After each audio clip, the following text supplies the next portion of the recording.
ToddYoungONLINE presents Young Tales. Tales for the young and the young at heart. Today's story, Becoming Real. Our final episode from Carlo Collodi's The Adventures of Pinocchio. Now down into the sea, deeper and deeper, sank Pinocchio, and finally, after 50 minutes of waiting, the man on the cliff said to himself, "By the time my poor little lame donkey must be drowned, up with him, and then I can get to work on my beautiful drum." He pulled the rope which he had tied to Pinocchio's leg, pulled and pulled and pulled, and at last he saw appear on the surface of the water. You guess what? Instead of a dead donkey, he saw a very much alive marionette, wriggling and squirming like an eel. Seeing that wooden marionette, the poor man thought he was dreaming and sat there with his mouth wide open and his eyes popping out of his head. Gathering his wits together, he said, "And the donkey I threw into the sea?" "I am that donkey," answered the marionette, laughing. "You?" "I." "You little cheat, are you poking fun at me?" "Poking fun at you? Not at all, dear master. I am talking seriously." "But then how is it that you, who a few minutes ago were a donkey, are now standing before me a wooden marionette?" "It may be the effect of salt water. The sea is fond of playing these tricks." "Be careful, marionette. Be careful. Don't laugh at me. Woe be to you if I lose my patience." "Well then, my master, do you want to know my whole story? Untie my leg and I can tell it to you better." The old fellow, curious to know the true story of the marionette's life, immediately untied the rope which held his foot. Pinocchio, feeling free as a bird of the air, began his tale. "Okay. Know, then, that once upon a time, I was a wooden marionette, just as I am today. One day, I was about to become a real boy, but on account of my laziness and my hatred of books, and because I listened to bad companions, I ran away from home. One beautiful morning, I awoke to find myself changed into a donkey, long ears, gray coat, even a tail. What a shameful day for me. I hope you will never experience one like it, dear master. I was taken to the fair and sold to a circus owner who tried to make me dance and jump through the rings. One night, during a performance, I had a bad fall and became lame. Not knowing what to do with a lame donkey, the circus owner sent me to the marketplace, and you bought me." "Indeed I did, and I paid 4 cents for you. Now who will return my money to me?" "But why did you buy me?" "You bought me to do me harm, to kill me, to make a drumhead out of me." "Indeed I did. And now where shall I find another skin?" "Never mind, dear master. There are so many donkeys in this world." "Tell me, impudent little rogue, does your story end here?" "One more word," answered the marionette, "and I am through. After buying me, you brought me here to kill me. But feeling sorry for me, you tied a stone to my neck and threw me to the bottom of the sea. That was very good and kind of you to want me to suffer as little as possible, and I shall always remember you. And now my fairy will take care of me, even if you—" "Your fairy? Who is she?" "She is my mother, and like all other mothers who love their children, she never loses sight of me, even though I do not deserve it. And today this good fairy of mine, as soon as she saw me in danger of drowning, sent 1,000 fishes to the spot where I lay.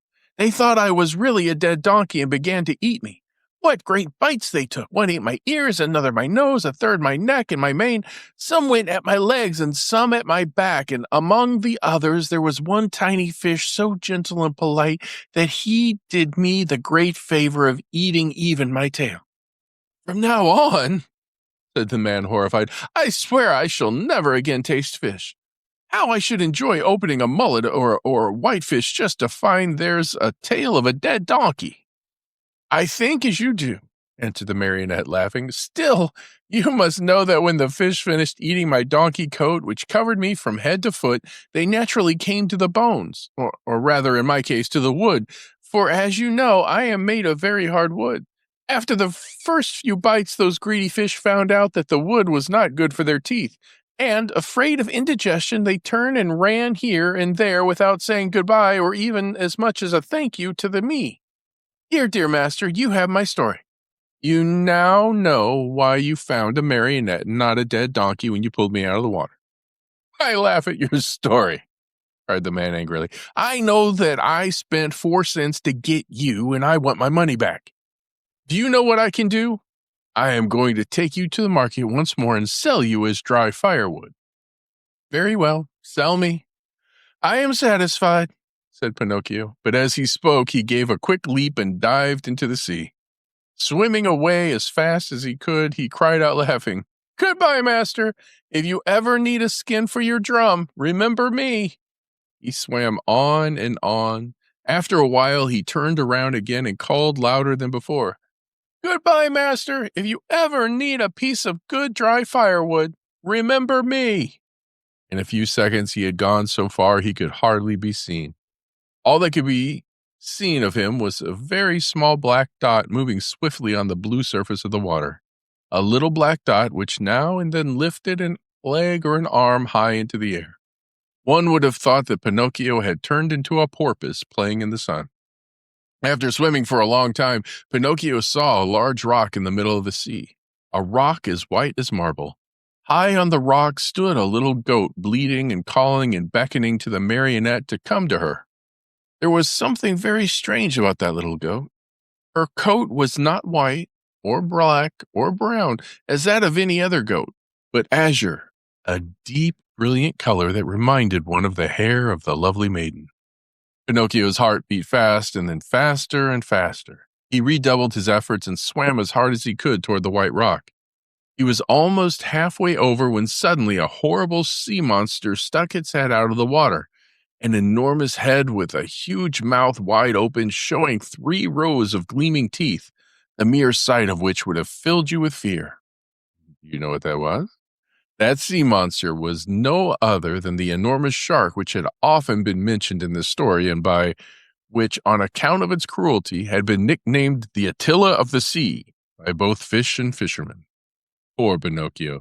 The sight of that monster frightened him almost to death. He tried to swim away from him, to change his path, to escape, but that immense mouth kept coming nearer and nearer. Hasten, Pinocchio, I beg you, bleated the little goat on the high rock. And Pinocchio swam desperately with his arms, his body, his legs, his feet. Quick, Pinocchio, the monster is coming nearer. Pinocchio swam faster and faster and harder and harder. Faster, Pinocchio, the monster will get you. There he is, there he is. Quick, quick, or you are lost. Pinocchio went through the water like a shot, swifter and swifter. He came close to the rock. The goat leaned over and gave him one of her hooves to help him up out of the water. Alas, it was too late. The monster overtook him, and then the marionette found himself in between the rows of gleaming white teeth. Only for a moment, however, for the shark took a deep breath, and as he breathed, he drank in the marionette as easily as he would have sucked an egg. Then he swallowed him so fast that Pinocchio, falling down into the body of the fish, lay stunned for half an hour. When he recovered his senses, the marionette could not remember where he was. All around him was darkness, a darkness so deep and so black that for a moment he thought he had put his head into an inkwell. He listened for a few moments and heard nothing.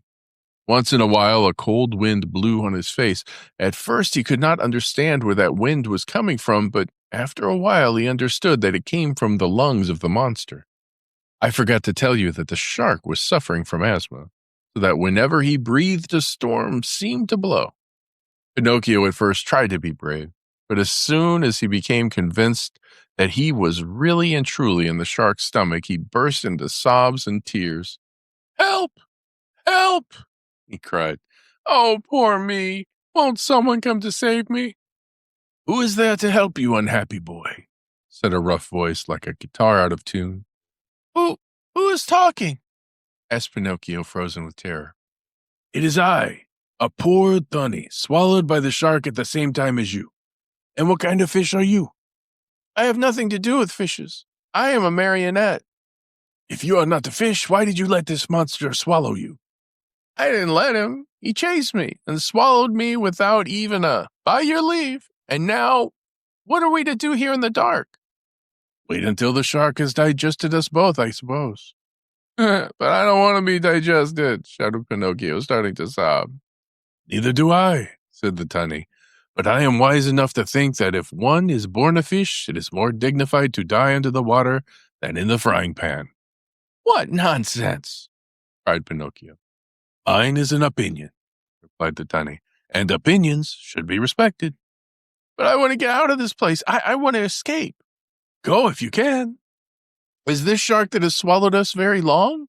Asked the marionette. His body, not counting the tail, is almost a mile long. While talking in the darkness, Pinocchio thought he saw a faint light in the distance. What can that be?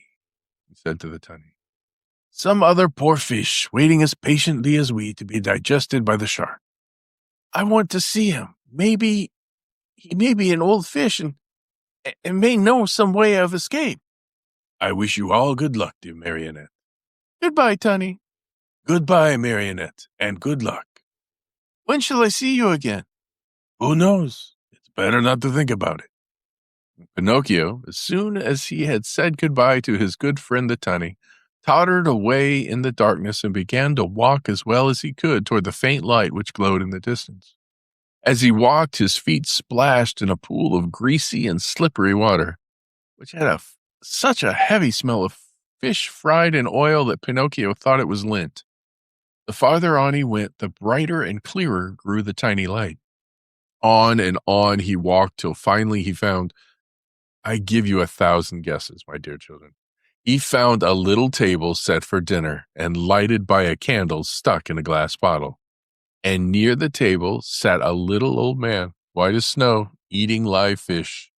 They wriggled so that now and again one of them slipped out of the old man's mouth and escaped into the darkness under the table. At this sight, the poor marionette was filled with such great and sudden happiness that he almost dropped in a faint. He wanted to laugh. He wanted to cry. He wanted to say 1,001 things, but all he could do was to stand still, stuttering and stammering brokenly.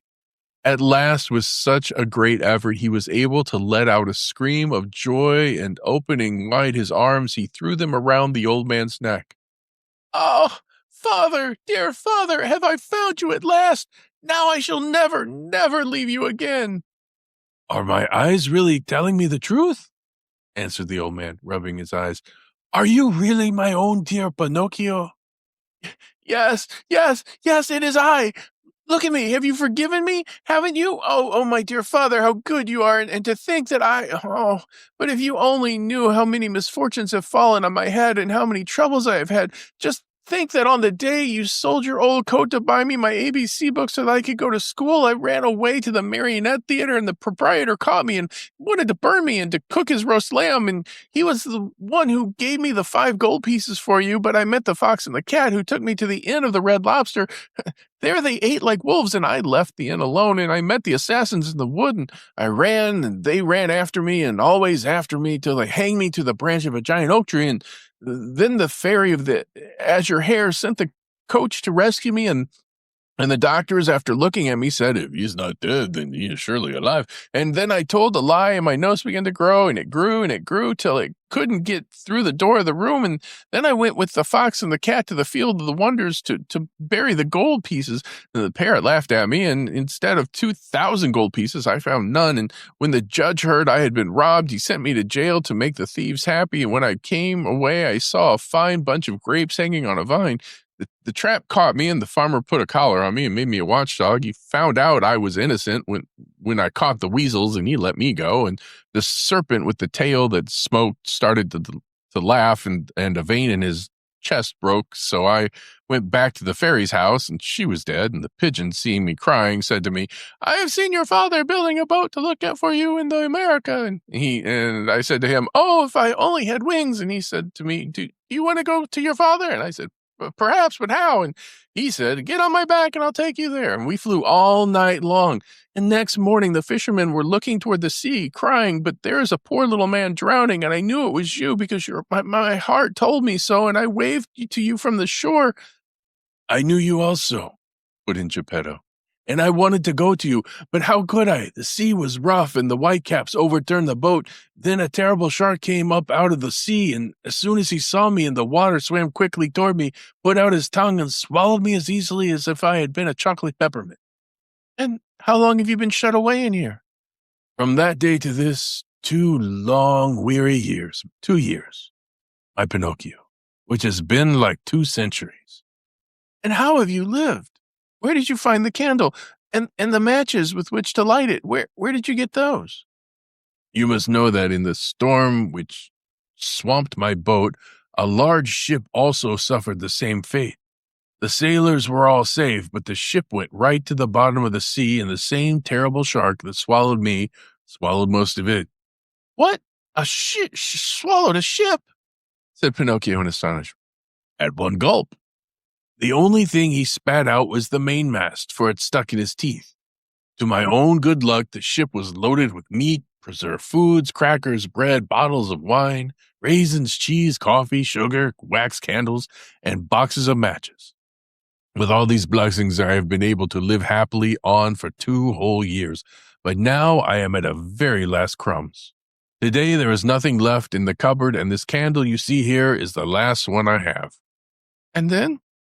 And then, my dear, we find ourselves in darkness. Then, my dear father, said Pinocchio, there is no time to lose. We must try to escape. Escape? Ow! We can run out of the shark's mouth and dive into the sea. You speak well, but I cannot swim, my dear Pinocchio. Why should that matter? You can climb on my shoulders, and I, who am a fine swimmer, will carry you to safety and safely to shore. Dreams, my boy, answered Geppetto, shaking his head and smiling sadly. Do you think it possible for a marionette a yard high to have the strength to carry me on his shoulders and swim? Try it and see. And in any case, if it is written that we must die, we shall at least die together. Not adding another word, Pinocchio took the candle in his hand, and going ahead to light the way, he said to his father, Follow me and have no fear. They walked a long distance through the stomach and the whole body of the shark. When they reached the throat of the monster, they stopped for a while to wait for the right moment in which to make their escape. I want you to know that the shark, being very old and suffering from asthma and heart trouble, was obliged to sleep with his mouth open. Because of this, Pinocchio was able to catch a glimpse of the sky filled with stars as he looked up through the open jaws of his new home. The time has come for us to escape, he whispered, turning to his father. The shark is fast asleep. The sea is calm, and the night is as bright as day. Follow me closely, dear father. We shall soon be saved. No sooner said than done. They climbed up the throat of the monster till they came to that immense open mouth. There they had to walk on tiptoes, for if they tickled the shark's long tongue, he might awaken. And where would they be then? The tongue was so wide and so long that it looked like a country road. The two fugitives were just about to dive into the sea when the shark sneezed very suddenly, and as he sneezed, he gave Pinocchio and Geppetto such a jolt that they found themselves thrown on their backs and dashed once more and very unceremoniously into the stomach of the monster. To make matters worse, the candle went out, and father and son were left in the dark. And now? Asked Pinocchio with a serious face. Now we are lost. Why lost? Give me your hand, dear father, and be careful not to slip. Where will you take me? We must try again. Come with me and don't be afraid. With those words, Pinocchio took his father by the hand and, always walking on tiptoes, they climbed up the monster's throat for a second time. Then they crossed the whole tongue and jumped over 3 rows of teeth. But before they took the last great step, the marionette said to his father, Climb on my back and hold on tightly to my neck. I'll take care of everything else. As soon as Geppetto was comfortably seated on his shoulders, Pinocchio, very sure of what he was doing, dived into the water and started to swim. The sea was like oil, the moon shone in all splendor, and the shark continued to sleep so soundly that not even a cannon shot would have wakened him. My dear father, we are saved, cried the marionette. All we have to do now is to get to the shore. That is easy. Without another word, he swam swiftly away in an effort to reach land as soon as possible. All at once, he noticed that Geppetto was shivering and shaking as if with a high fever. Was he shivering from fear or from cold? Who knows? Perhaps a little of both, but Pinocchio, thinking his father was frightened, tried to comfort him by saying, Courage, father! In a few moments we shall be safe on land. But where is that blessed shore? Asked the little old man, more and more worried as he tried to pierce the faraway shadows. Here I am, searching on all sides, and I see nothing but sea and sky. I can see the shore, said the marionette. Remember, father, that I am like a cat. I see better at night than by day. Poor Pinocchio pretended to be peaceful and contented, but he was far from that. He was beginning to feel discouraged. His strength was leaving him, and his breathing was becoming more and more labored. He felt he could not go on much longer, and the shore was still far away. He swam a few more strokes, and then he turned to Geppetto and cried out weakly, "Help me, father! Help, for I am dying!" Father and son were really about to drown when they heard a voice like a guitar out of tune call from the sea. "What is the trouble?" "It is I and my poor father." "I know that voice. You are Pinocchio." "Exactly. And you?" "I am the tunny, your companion in the shark's stomach." "And how did you escape?" "I imitated your example. You are the one who showed me the way, and after you went, I followed." "Tunny, you arrived at the right moment. I implore you, for the love you bear your children, the little tunnies, to help us, or we are lost." "With great pleasure indeed. Hang on to my tail, both of you, and let me lead you. In a twinkling, you will be safe on land." Geppetto and Pinocchio, as you can easily imagine, did not refuse the invitation. Indeed, instead of hanging on to the tail, they thought it better to climb on the tunny's back. "Are we too heavy?" asked Pinocchio. "Heavy? Not in the least. You are as light as seashells," answered the tunny, who was as large as a 2-year-old horse. As soon as they reached the shore, Pinocchio was the first to jump to the ground to help his old father. Then he turned to the fish and said to him, "Dear friend, you have saved my father, and I have not enough words with which to thank you. Allow me to embrace you as a sign of my eternal gratitude." The tunny stuck his nose out of the water, and Pinocchio knelt on the sand and kissed him most affectionately on the cheek. At this warm greeting, the poor tunny, who was not used to such tenderness, wept like a child. He felt so embarrassed and ashamed that he quickly turned, plunged into the sea, and disappeared. In the meantime, day had dawned. Pinocchio offered his arm to Geppetto, who was so weak he could hardly stand, and said to him, "Lean on my arm, dear father, and let us go. We will walk very, very slowly, and if we feel tired, we can rest by the wayside." "And where are we going?" asked Geppetto. "To look for a house or a hut, where they will be kind enough to give us a bite of bread and a bit of straw to sleep on." They had not taken 100 steps when they saw 2 rough-looking individuals sitting on a stone begging for alms. It was the fox and the cat, but one could hardly recognize them. They looked so miserable.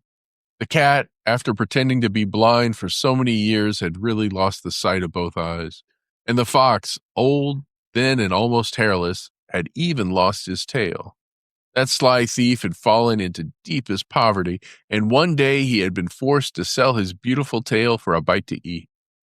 "Oh, Pinocchio," he cried in a tearful voice, "give us some alms, we beg of you. We are old, tired, and sick." "Sick," repeated the cat. "Addio, false friends," answered the marionette. "You cheated me once, but you will never catch me again. Believe us, today we are truly poor and starving." "Starving," repeated the cat. "If you are poor, you deserve it. Remember the old proverb which says, 'Stolen money never bears fruit.' Addio, false friends. Have mercy on us." "On us." "Addio, false friends. Remember the old proverb which says, 'Bad wheat always makes poor bread.' Do not abandon us." "Abandon us," repeated the cat. "Addio, false friends. Remember the old proverb, 'Whoever steals his neighbor's shirt usually dies without his own.'" Waving goodbye to them, Pinocchio and Geppetto calmly went on their way. After a few more steps, they saw at the end of a long road near a clump of trees a tiny cottage built of straw. "Someone must live in that little hut," said Pinocchio. "Let us see for ourselves." They went and knocked at the door. "Who is it?" said a little voice from within. "A poor father and a poorer son, without food and with no roof to cover them," answered the marionette. "Turn the key, and the door will open," said the same little voice. Pinocchio turned the key, and the door opened. As soon as they went in, they looked here and there and everywhere, but saw no one. "Oh, where is the owner of the hut?" cried Pinocchio, very much surprised. "Here I am, up here." Father and son looked up to the ceiling, and there on a beam sat the talking cricket. "Oh, my dear cricket," said Pinocchio, bowing politely. "Oh, now you call me your dear cricket. But do you remember when you threw your hammer at me to kill me? You're right, dear cricket. Throw a hammer at me now. I deserve it. But spare my poor old father. I am going to spare both the father and the son. I have only wanted to remind you of the trick you played long ago on me. To teach you that in this world of ours, we must be kind and courteous to others if we want to find kindness and courtesy in our own days of trouble. You are right, little cricket. You are more than right, and I shall remember the lesson you have taught me. But will you tell how you succeeded in buying this pretty little cottage? This cottage was given to me yesterday by a little goat with blue hair." And where did the goat go?"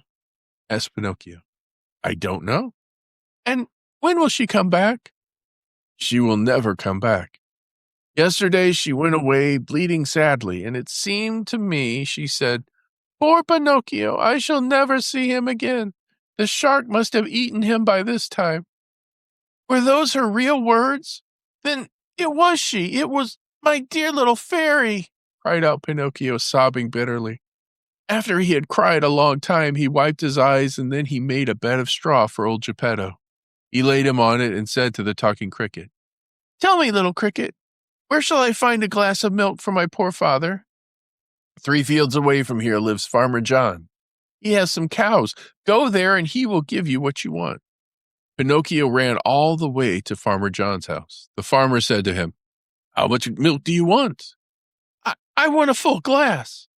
"A full glass costs a penny. First give me the penny." "I have no penny," answered Pinocchio, sad and ashamed. "Very bad, my marionette," answered the farmer. "Very bad. If you have no penny, I have no milk." "Too bad," said Pinocchio, and started to go. Wait a moment," said Farmer John. "Perhaps we can come to terms. Do you know how to draw water from a well?" I can try." "Then go to that well you see yonder and draw 100 bucketfuls of water." "Very well." "After you have finished, I shall give you a glass of warm, sweet milk." "I am satisfied." Farmer John took the marionette to the well and showed him how to draw the water. Pinocchio set to work as well as he knew how. But long before he had pulled up the 100 buckets, he was tired out and dripping with perspiration. He had never worked so hard in his life. "Until today," said the farmer, "my donkey has drawn the water for me. But now that poor animal is dying." "Will you take me to see him?" said Pinocchio. "Gladly." As soon as Pinocchio went into the stable, he spied a little donkey lying on a bed of straw in the corner of the stable. He was worn out from hunger and too much work. After looking at him a long time, he said to himself, "I know that donkey. I have seen him before." And bending low over him, he asked, "Who are you?" At this question, the donkey opened wearily, dying eyes, and answered in the same tongue, "I am Lampwick." Then he closed his eyes and died. "Oh, my poor Lampwick," said Pinocchio in a faint voice as he wiped his eyes with some straw he had picked up from the ground. "Do you feel so sorry for a little donkey that has cost you nothing?" said the farmer. "What should I do, I who have paid my good money for him?" "But you see, he was my friend." "Your friend?" "A classmate of mine." "What?" shouted Farmer John, bursting out laughing. "What? You had donkeys in your school? Oh, how you must have studied." The marionette, ashamed and hurt by those words, did not answer, but taking his glass of milk, returned to his father. From that day on, for 5 more months, Pinocchio got up every morning just as dawn was breaking and went to the farm to draw water. And every day he was given a glass of warm milk for his poor old father, who grew stronger and better by day. But he was not satisfied with this. He learned to make baskets of reeds and sold them. With the money he received, he and his father were able to keep from starving. Among other things, he built a rolling chair, strong and comfortable, to take his old father out for an airing on bright sunny days. In the evening, the marionette studied by lamplight. With some of the money he had earned, he had bought himself a second-hand volume that had a few pages missing. And with that, he learned to read in a very short time. As far as writing was concerned, he used a long stick at one end of which he had whittled a long, fine point. Ink he had none, so he used the juice of blackberries or cherries. Little by little, his diligence was rewarded. He succeeded not only in his studies, but also in his work, and a day came when he put enough money together to keep his old father comfortable and happy. Besides this, he was able to save the great amount of 50 pennies. With it, he wanted to buy himself a new suit. One day he said to his father, "I am going to the marketplace to buy myself a coat, a cap, and a pair of shoes. When I come back, I'll be so dressed up you will think I'm a rich man." He ran out of the house and up the road to the village, laughing and singing. Suddenly he heard his name called, and looking around to see whence the voice came, he noticed a large snail crawling out of some bushes. "Don't you recognize me?" said the snail. "Yes and no. Do you remember the snail that lived with the fairy with azure hair? Do you not remember how she opened the door for you one night and gave you something to eat?" "I remember everything!" cried Pinocchio. "Answer me quickly, pretty snail. Where have you left my fairy? What is she doing? Has she forgiven me? Does she remember me? Does she still love me? Is she very far away from here? May I see her?" And all these questions, tumbling one right after another, the snail answered calm as ever. "My dear Pinocchio, the fairy is lying ill in a hospital." "In a hospital?" "Yes, indeed. She has been stricken with trouble and illness, and she hasn't a penny left with which to buy a bite of bread." "Really? Oh, how sorry I am. My poor dear little fairy. If I had 1,000,000, I should run to her with it, but I only have 50 pennies. Here they are. I was just going to buy some clothes. Here, take them, little snail, and give them to my good fairy." "What about the new clothes?" "What does that matter? I should like to sell these rags I have on to help her more. Go and hurry. Come back here within a couple of days, and I hope to have more money for you. Until today I have worked for my father. Now I shall have to work for my mother also. Goodbye, and I hope to see you soon." The snail, much against her usual habit, began to run like a lizard under a summer sun. When Pinocchio returned home, his father asked him, "And where is that new suit?" I couldn't find one to fit me. I shall have to look again after some other day." That night, Pinocchio, instead of going to bed at 10 o'clock, waited until midnight. And instead of making 8 baskets, he made 16. After that, he went to bed and fell asleep. As he slept, he dreamed of his fairy, beautiful, smiling, and happy, who kissed him and said to him, "Bravo, Pinocchio! In reward for your kind heart, I forgive you for all of your old mischief. Boys who love and take good care of their parents when they are old and sick deserve praise, even though they may not be held up as models of obedience and good behavior. Keep on doing so well, and you will be happy." At that very moment, Pinocchio awoke and opened his eyes wide. What was his surprise and his joy when, on looking himself over, he saw that he was no longer a marionette, but that he had become a real live boy. He looked all about him, and instead of the usual walls of straw, he found himself in a beautifully furnished little room, the prettiest he had ever seen. In a twinkling, he jumped down from his bed to look on the chair standing near. There he found a new suit, a new hat, and a new pair of shoes. As soon as he was dressed, he put his hands in his pockets and pulled out a little leather purse on which were written the following words: "The fairy with azure hair returns 50 pennies to her dear Pinocchio, with many thanks for his kind heart." The marionette opened the purse to find the money, and behold, there were 50 gold coins. Pinocchio ran to the mirror. He hardly recognized himself. The bright face of a tall boy looked at him with wide-awake blue eyes, dark brown hair, and happy, smiling lips. Surrounded by so much splendor, the marionette hardly knew what he was doing. He rubbed his eyes 2 or 3 times, wondering if he were still asleep or awake, and decided he must be awake. "And where is father?" he cried suddenly, and he ran into the next room, and there stood Geppetto, grown years younger overnight, spick and span in his new clothes and gay as a lark in the morning. He was once more Mastro Geppetto, the woodcarver, hard at work on a lovely picture frame, decorating it with flowers and leaves and heads of animals. Father! Father, what has happened? Tell me if you can! Cried Pinocchio as he ran and jumped on his father's neck. This sudden change in our house is all you're doing, my dear Pinocchio, answered Geppetto. What have I to do with it? Just this. When bad boys become good and kind, they have the power of making their homes gay and new with happiness. I wonder where the old Pinocchio of wood has hidden himself. There he is, answered Geppetto, and he pointed to a large marionette leaning against a chair, head turned to one side, arms hanging limp and legs twisted under him. After a long look, Pinocchio said to himself with great content, How ridiculous I was as a marionette, and how happy I am now that I have become a real boy. And here's where we end for today. Young Tales is produced and narrated by Todd Young from Todd Young Online. If you enjoyed this, please like and subscribe and join us next time for another story. Thank you for your support.